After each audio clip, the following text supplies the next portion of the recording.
अल्लाहुम्मा लकल हम्दु सरमदा सल्ले अला हबीबिकल मुस्तफ़ा व अला आलिहिल मुज्तबा व अस्हाबिही नुजूमिल हुदा अम्मा बाद फ़अऊज़ु बिल्लाहि मिनश शैतानिर रजीम बिस्मिल्लाहिर रहमानिर रहीम मालिकि यौमिद्दीन सदक़ल्लाहु मौलाना अज़ीम अल्लाहुम्मा सल्लि अला सय्यिदिना व मौलाना मुहम्मदिन व आलिहि व इतरतिहि बिअददि कुल्लि मालूमिन लक।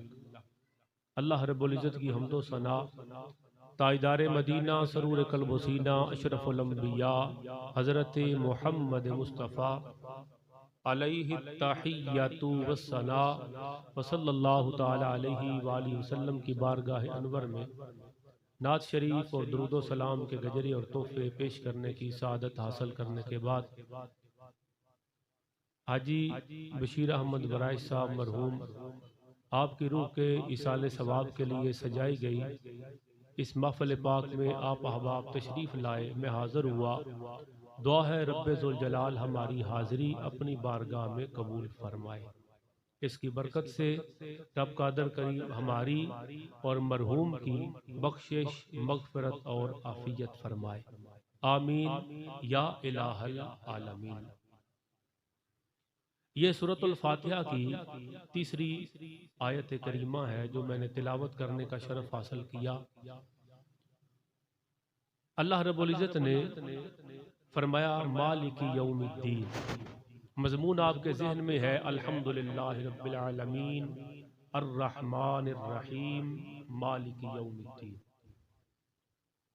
सारी तारीफ़ें उस अल्लाह वहदहू ला शरीक के लिए जो परवरदिगार है, पालनहार है सारे जहानों का, रहमान है, रहीम है। ये दोनों सुपरलेटिव डिग्री वो इस जहान में भी सबसे बढ़कर करम फरमाने वाला है, वो आने वाले जहान में भी सबसे बढ़कर करम की बरखा बरसाने वाला है। रहमान भी है, रहीम भी है।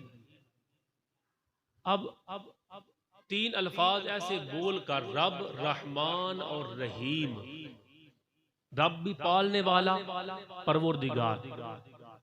अब कोई उसे माने वो तब भी पाल रहा है, कोई न माने वो तब भी पाल रहा है। कोई उसको सजदा रेज हो वो तब भी पाल रहा है, कोई खुद अना रब्बुकुमुल आला का नारा लगा दे वो तब भी उसे पालने वाला है। रबूबियत के अंदर शफकत पाई जाती है और शफकत गलतियों को नजरअंदाज करती है। माँ बाप के लिए कहा गया कमा रब्बयानी सगीरा रब्बिरहमहुमा कमा रब्बयानी सगीरा। अल्लाह मेरे वालिदैन पर दोनों पर करम की बरखा बरसा यूं जैसे वो बचपन में मेरे ऊपर करम फरमाया करते थे, मेरे ऊपर शफकत किया करते थे। जिस तरह वो मेरे लिए बचपन में शफीक थे, मालिक उन पर आज तू उसी तरह शफीक हो जा। क्यों कि शफीक और शफकत और करम और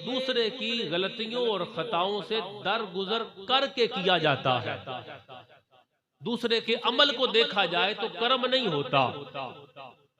करम की बरखा तब बरसती है दूसरे की खताओं को पसे पुष्ट डाला जाए, नजरअंदाज किया जाए। तो रब्बुल आलमीन रब का लफ्ज इस्तेमाल किया, उसकी शफकत की तरफ इशारा। रहमान का लफ्ज इस्तेमाल किया, उसके करम की तरफ इशारा। रहीम का लफ्ज इस्तेमाल किया पहली दो आयात में, उसकी शफकतों और नवाज़िशात की तरफ इशारा। जब पूरी तवज्जो अल्हम्दुलिल्लाह रब्बिल आलमीन अर्रहमानिर रहीम तक उसकी मेहरबानियों की तरफ पूरी तवज्जो का फोकस हो गया तो फिर फरमाया मालिकी यौमिद्दीन। वो जो रब है अल्हम्दुलिल्लाह, जो अल्लाह है, जो रब है जो रहमान है, जो रहीम है, वो ही यौमे जजा और सजा का मालिक है। मैंने जो गुफ्तगू करनी है वो मालिक पर करनी है। बेशुमार कुरान जो हुआ तो इसमें तो बेशुमार नूर है जो समेटा जा सकता है। फरमाया वो जो अल्लाह रब रहमान और रहीम है वही अल्लाह मालिक यौमिद्दीन है। अब रोजे जजा और सजा का मालिक, ये जो मालिक है इस पर हमारे तमाम मकातब फिक्र के अंदर जब आलिम दीन कोर्स किया जाता है, दर्स निज़ामी किया जाता है, तो वहाँ तफसीर बैदावी पढ़ाई जाती है जो हमारे निसाब की किताब है, टेक्स्ट बुक तफसीर बैदावी।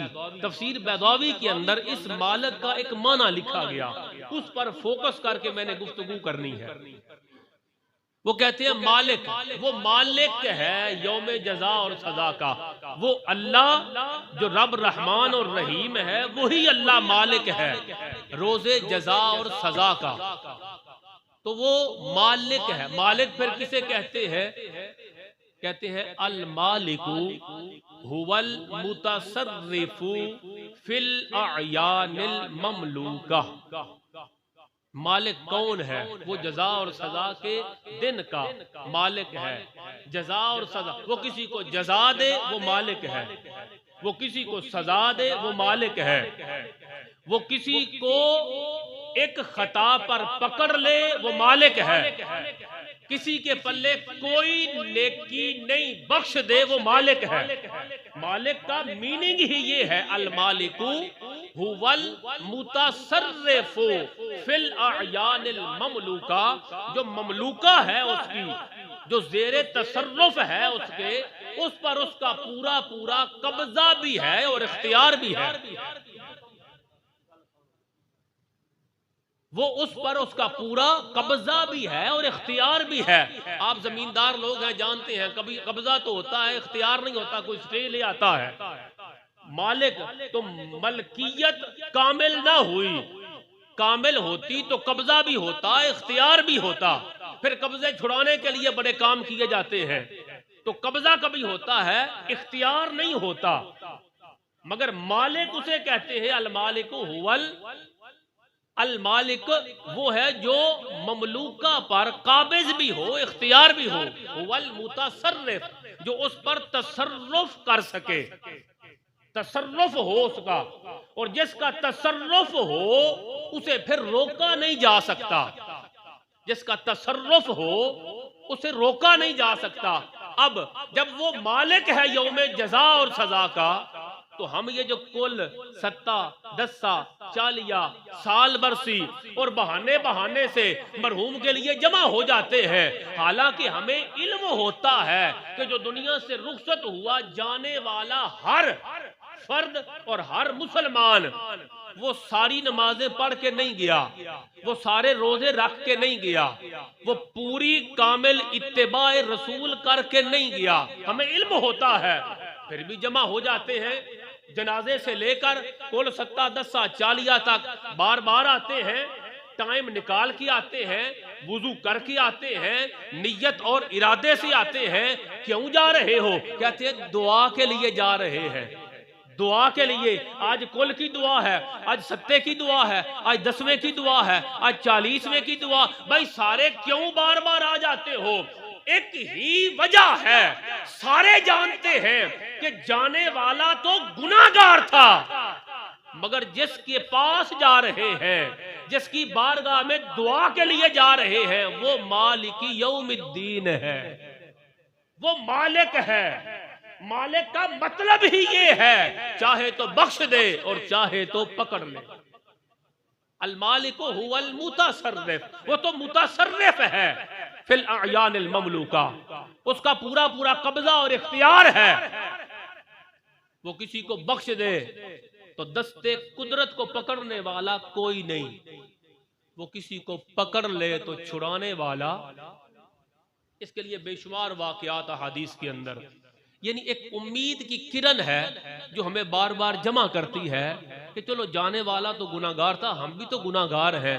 आओ एक ऐसी रीत डालें, आओ एक ऐसी रीत डाले कि जाने वाला गुनाहगार क्यों ना हो, उसके गुनाहों की तरफ न देखा जाए। जिस मालिक की बारगाह में हाजिर हो गया है उसके इख्तियार को देखा जाए, वो चाहे तो बख्श दे। अब क़यामत का दिन है, रिवायात में आता है एक बंदे का नामा या माल तोला जाएगा, और नामा या माल तोला जाएगा तो उसकी एक नेकी बख्शिश के पैकेज में से कम हो जाएगी।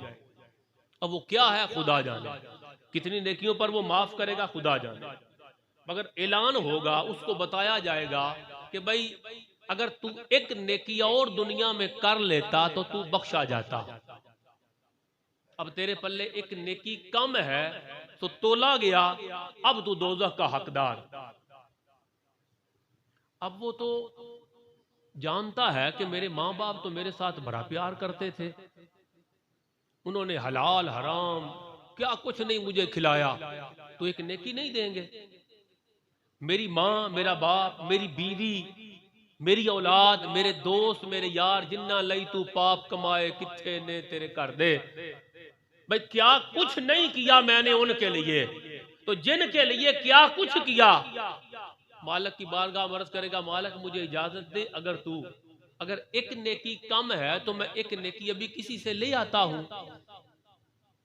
वो मालिक है, वो जानता है, वो दिलों के भेद भी जानता है, वो अमाल के नताइज को भी जानता है। ये तौहीद है। हमारा अल्लाह पर ईमान ये है कि वो हमारे अमाल के नताइज को भी जानता है। कौन जन्नत में जाएगा, कौन दोज़ख में जाएगा, वो ये भी जानता है, मगर उसका एक तरीक है। वो कहेगा ठीक है बंदे, अगर तुझे कोई नेकी देता है तो जा नेकी ले आ। हदीस पाक में आता है वो बंदा जाएगा, माँ के पास जाएगा, माँ तूने जिंदगी में मेरे लिए क्या कुछ नहीं किया, तेरा बेटा दोज़ख में जा रहा है, एक नेकी दे। माँ कहेगी बेटा आज तो नेकी की जरूरत मुझे भी है, नेकी नहीं दे सकती। बाप के पास जाएगा, वो कहेगा बेटा नेकी नहीं दे सकता। बीवी कहेगी नेकी नहीं दे सकती। औलाद वो कहेगी, लंबी रिवायत, नेकी नहीं दे सकती। यार सज्जन कोई नेकी, एक नेकी भी नहीं देगा। मैदान क़यामत है। अब वो तो बड़ा खुश खुश आया, पर उम्मीद सी कैफियत थी उसकी कि एक नेकी, एक उसे तो पता था किसी को पानी पिलाएं तो 10 नेकियां मिलती थी, पानी पिलाने पर 10 मिलती थी। चलो पानी के किसी एक चक्कर का ही 10वां हिस्सा दे दे, मैं बख्शा जाऊंगा। मगर जब वो देखेगा कि मैदान क़यामत में जो सिक्का चल रहा है वो तो नेकी का सिक्का है, और यहां तो एक भी नेकी देने को तैयार कोई नहीं, खा मां बाप है। वो देखेगा नेकी नहीं मिल रही तो मेरा दोज़ख में जाना यकीनी है। अब एक जगह पर थक हार के बैठ जाएगा और ये सोच रहा होगा नेकी तो मिली नहीं, अब जब मालिक की बारगाह में लौटूंगा तो दोज़ख में जाना मेरा यकीनी है। जहां वो थक हार के बैठेगा, एक और थोड़ी देर गुजरेगी, कोई थका हारा सा बंदा परेशान हाल उसके पास आके एक और बैठ जाएगा। उसके पास आएगा, ये दोनों परेशान हाल एक दूसरे से पूछेंगे कि भाई तू कौन है, तेरा क्या हाल है, परेशान लग रहा है। वो कहेगा क्या बताऊं तुझे, नेकियां तोली जा रही है और यहां तो हजारों नेकियों वाले पकड़े जा रहे हैं। कहा तो तू क्यों परेशान है। वो कहेगा मैं इसलिए परेशान हूं, मेरे पल्ले नेकी ही एक है, सारी जिंदगी एक काम अल्लाह की रिजा के लिए किया। मुझे तो याद है कि मेरे पल्ले एक ही नेकी है, तो मैं तो इसलिए परेशान हूं, हजारों लाखों नेकियों वाले पकड़े गए इसलिए कि उन्होंने गुनाह भी कसीर किए। जब तोले गए तो गुनाह बढ़ गए, पकड़े गए, तो मैं तो परेशान इसलिए हूं कि एक ही नेकी सारी जिंदगी की है। अगर हजारों नेकियों वाले पकड़े गए हैं तो मेरा क्या बनेगा, मेरा तो दोज़ख में जाना यकीनी है। ये कहेगा क्या मतलब, तेरे पल्ले एक नेकी है? वो कहेगा हाँ। लेकिन तू क्यों परेशान है? वो कहेगा मैंने तो हजारों लाखों नेकियां की और एक नेकी मेरी कम हो गई और मालिक की बारगाह से इजाजत लेके आया हूं। मालिक अगर मुझे तू इजाजत दे तो एक नेकी अभी माँ से, बाप से, किसी से ले आऊंगा। तो मुझे तो एक नेकी भी नहीं मिली। वो कहेगा क्या मतलब? माँ ने भी नहीं दी? कहेगा नहीं दी। बाप ने भी नहीं दी, औलाद ने भी नहीं दी, बीवी ने, बच्चे ने, औलाद ने, अहबाब ने। वो कहेगा किसी ने नहीं दी। एक नेकी न मिली तो मैं दोज़ख में जाऊंगा। अब ये एक नेकी की कमी पर परेशान बैठा है और वो फकत एक नेकी सारी जिंदगी में करके परेशान बैठा है कि एक ही नेकी की, बख्शा कैसे जाऊंगा। अब ये दोनों परेशान हाल, रिवायत में आता है बैठे होंगे, पता नहीं वो दूसरे के दिल में क्या ख्याल आएगा। वो कहेगा अच्छा बता, तुझे एक नेकी चाहिए? उसने कहा हाँ यही तो कह रहा हूं, एक नेकी चाहिए। कहा एक नेकी तुझे मिल गई तो तू बख्शा जाएगा? उसने कहा हाँ हाँ, अगर एक नेकी मुझे मिल गई तो मैं बख्शा जाऊंगा। वो कहता है अच्छा मेरे पल्ले तो एक ही नेकी है और एक नेकी पर तो मैं पकड़ा ही जाऊंगा। एक नेकी हो या 100 नेकी हो, तू हजारों करके अगर पकड़ा गया तो एक नेकी पर तो मेरा दोज़ख में जाना तो यकीनी है। लिहाजा ये एक नेकी पर मैं तो बख्शा नहीं जाऊंगा। चल ये मैं नेकी तुम्हें देता हूं ताकि तू तो निजात का परवाना हासिल कर सके। ये एक नेकी तू ले ले। वो एक नेकी लेगा और लेके शादाओं पर छलांगे लगाता खुशबाश अल्लाह की बारगाह में जाएगा, जहां अल्लाह अपनी शायान शान जलवा अफरोज होगा। अल्लाह तो जिस्मानियात से पाक है। अल्लाह की बारगाह में जाएगा, जाकर अर्ज करेगा मौला मुझे नेकी मिल गई। वो है जानने वाला। पूछेगा माँ ने दी? नहीं। बाप ने दी? नहीं। बीवी ने, बच्चों ने, औलाद ने? वो कहेगा नहीं मौला। तो अल्लाह करीम पूछेगा अच्छा तो फिर तुम्हें नेकी किसने दी? जिसके पास लाखों नेकियां थी उसने दी? वो दिलों के भेद जानता है फिर भी पूछता है। दिलों के भेद जानता है फिर भी दो बिठा रखे हैं, तू नेकियां लिखना, तू गुनाह लिखना। वो दिलों के भेद जानता है। कहा तो फिर तुम्हें नेकी किसने दी? वो अर्ज करेगा मालिक मुझे नेकी उसने दी जिसके पल्ले फकत एक नेकी थी और वो नेकी उसने मुझे दे दी। अल्लाह फरमाएगा तो क्या उसे बख्शिश नहीं चाहिए? अब मालिक ये तो मुझे नहीं पता, वो तो कह रहा था एक ही नेकी या पकड़ा जाऊंगा। ले तू तो जाके बख्शिश हासिल कर, मैंने तो वैसे ही दोज़ख में जाना है, ले तू तो बख्शा जा। मालिक फरमाएगा दूसरे पर शफकत करना, दूसरे पर मेहरबानी करना ये तो मेरी शान है। दूसरे पे करम करना, शफकत, ये तो मेरी शान है। मेरे बंदे ने मेरी शान को अपनाया, जाना जरा ढूंढ के उसको लाओ, उससे बात तो करे। उसको बुलाया जाएगा, वो अल्लाह की बारगाह में आएगा, उससे पूछा जाएगा बंदे बता तुझे बख्शिश नहीं चाहिए? वो कहेगा मालिक मुझे बख्शिश तो चाहिए। कहा तो फिर एक नेकी थी इसे दे दी। कहेगा मालिक मुझे तो लग रहा था कि मैं तो पकड़ा जाऊंगा। सारी जिंदगी मैंने तेरे लोगों के साथ जुल्म सितम किया, लोगों पे मैंने उनका हक मारा, ज्यादतियां की। आज मेरे दिल में ख्याल आया इतने अल्लाह की बंदों पर मैंने जुल्म किए, आज एक नेकी देने से कोई एक बख्शा जा रहा है तो हो सकता है मेरी ये नेकी काम आ जाए, तो मैंने उसे नेकी दे दी। खालिक के कायनात फरमाएगा मेरे बंदे लोगों पे रहम करना ये मेरी शान थी, आज तूने इस शान को अपना लिया है, जा इसका हाथ पकड़ ले, दोनों जन्नत में दाखिल हो जाओ। इसलिए कि मालिक यौमिद्दीन, मैं मालिक के रोजे जजा और सजा हूं। किसी को एक नेकी कम होने पर पकड़ लूं या जिसके पल्ले कोई नेकी नहीं उसको बख्श दूं, मुझे तो पूछने वाला कोई नहीं। जाओ दोनों जन्नत में दाखिल हो जाओ। अरे हम जो आते हैं इसलिए आते हैं कि जाने वाला तो बेशक गुनाहगार होगा, आओ सारे नेकियां करते हैं इस उम्मीद पर कि मौला तिलावत करेंगे, नात पढ़ेंगे, दरूद पढ़ेंगे, तेरी बारगाह में तेरे महबूब का जिक्र करेंगे, कुरान की तिलावत और उसका माना बयान करेंगे, हदीस की तिलावत और उसका मफहूम बयान करेंगे, तेरे दीन के चर्चे करेंगे। इस पर जो तू करम की बरखा बरसाएगा हम सारे नियत करेंगे कि या अल्लाह ये जो करम की बरखा सवाब की सूरत में, रहमत की सूरत में, बख्शिश की सूरत में, गुनाहों की माफी की सूरत में हमारे ऊपर बरस रही है। मौला इसकी कुछ छींटे हाजी बशीर की कब्र पर भी नाज़िल फरमा।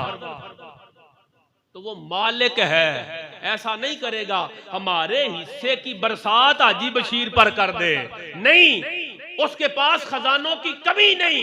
वो जितनी करम की बरखा मेरे ऊपर फरमाएगा, जितनी रहमत की बरसात आप पर फरमाएगा, उसी तरह करम वो हाजी बशीर अहमद वरैठ की कब्र पर भी बरसाएगा। ये रीजन है बुनियादी, जो हमें कुल पर भी जमा कर लेती है, जो सत्ते पर भी जमा कर लेती है, जो दसवें पर भी जमा कर लेती है, जो घर में हर जुमेरात को हम खत्म पढ़ के दुआ करते हैं, जो साल के बाद खत्म करते हैं, और हर नमाज में हम कहते हैं रब्बना गुफिरली वली वालिदैया वलिल मुमिनीना। बात अपने से शुरू की, रब्बना गुफिरली, अल्लाह मुझे माफ फरमा, और फिर दायरा वसी किया, अल्लाह मुझे जो माफ किया है तो मेरे माँ बाप को भी माफ फरमा। अल्लाह मेरे माँ बाप को किया है तो फिर अपनी सारी मखलूक और हर ईमान वाले को, हर कलमा पढ़ने वाले को माफी अता फरमा। अरे ये जो हर नमाज में हर नमाजी अव्वल दिन से क़यामत तक एक वजीफा अलाप रहा है, तो क्या समझते हो तेरा ये वजीफा जाया चला जाएगा? अरे ना ना, इमाम सयूती रहमतुल्लाह ताला अलैह इस हदीस पाक को नकल करते हैं, कहते हैं मुस्तफा जान रहमत सल्लल्लाहु ताला अलैहि वसल्लम ने इरशाद फरमाया, उम्मती उम्मतुन मरहूमतुन तदखुलु कुबूरहा बिज़ुनूबिहा व तखरुजु मिनहा ला ज़ुनूबा अलैहा तमक्कस अनहा बिइस्तिग़फारिल मुमिनीन। मेरे आका फरमाते हैं मेरी उम्मत उम्मत मरहूमा है। मरहूमा का मतलब वो नहीं जो फौत हो गई, मरहूमुन जिस पर रहम कर दिया गया, मरहूमतुन वो उम्मत जिस पर अल्लाह ने रहम कर दिया। कहा उम्मती मेरी उम्मत, उम्मतुन मरहूमतुन मेरी उम्मत वो है जिस पर अल्लाह ने एडवांस में रहम फरमा दिया है। या रसूल अल्लाह कैसे? मेरे आका फरमाते हैं तदखुलु कुबूरहा बिज़ुनूबिहा, वो जब कब्रों में दाखिल की जाती है ना, जब मोमिन को हम कब्र में दफन करते हैं तो बेजुनूबिहा हम उसे गुनाहों समेत दाखिल करते हैं, व तखरुज मिनहा ला ज़ुनूबा अलैहा, लेकिन जब क़यामत के दिन कब्रों से उसे उठाया जाएगा तो उसके गुनाह नहीं होंगे। अल्लाह गुनाह कहाँ जाएंगे? मेरे मुस्तफ़ा करीम ने फरमाया तमक्कसा अनहा बिइस्तिग़फारिल मुमिनीन, ये जो मुमिनीन अव्वल दिन से क़यामत तक इस्तिग़फार कर रहे हैं, ईमान वालों की बख्शिश की दुआएं कर रहे हैं, और हर नमाज में अत्तहियात में ये इल्तिजाएं कर रहे हैं कि रब्बना ग़फिरली वली वालिदैया वलिल मुमिनीना यौम यक़ूमुल हिसाब। कहा लोगों की इल्तिजाओं की बरकत से, दुआओं की बरकत से अल्लाह कब्र वालों के गुनाहों को मिटाता चला जाता है। हत्ता के कुछ लोग वैसे भी होंगे क़यामत के दिन कि जो उठेंगे तो उनके पल्ले कोई गुनाह नहीं होगा। क्यों? तमक्कस अनहा बिइस्तिग़फारिल मुमिनीन, मोमिन मोमिनों के लिए जो बख्शिश की दुआ कर रहा है उसके सदके अल्लाह कब्र में लेटे हुए लोगों के गुनाहों को माफ फरमाता रहता है। गुनाहगार हो तो गुनाह माफ होते हैं, बख्शा हुआ हो तो दराजात बुलंद होते हैं। अल्लाह के वलियों की कब्र पे हम जाते हैं, अल्लाह वालों की कब्र पे जाते हैं, वहां जाके भी दुआ करते हैं। उसका फायदा क्या है? उसका फायदा ये है गुनाहगार है तो गुनाह माफ होगा, और पहले से बख्शा हुआ है तो उसका दर्जा बुलंद होगा। इसकी मिसाल और आखिरी जुमला मेरे आका खुद फरमाते हैं कि 70 मरतबा से ज्यादा मैं रोज तौबा करता हूँ। फिर फरमाया हर रोज 100 मरतबा मैं इस्तिग़फार करता हूँ। हुज़ूर तो पहले ही बख्शे हुए हैं, फिर भी हर रोज तौबा करते हैं। फिर क्या फायदा? फायदा तौबा का ये है गुनाहगार हो तो गुनाह मिटता है, और बख्शा हुआ हो तो दर्जा बुलंद होता है। अल्लाह करीम हमारी इस मजलिस की बरकत से जो गुनाहगार हैं उनके गुनाह माफ फरमाए, और जो बख्शे हुए हैं उनके दराजात को बुलंद फरमाए। आमीन। वमा अलैना इल्लल बलागुल मुबीन।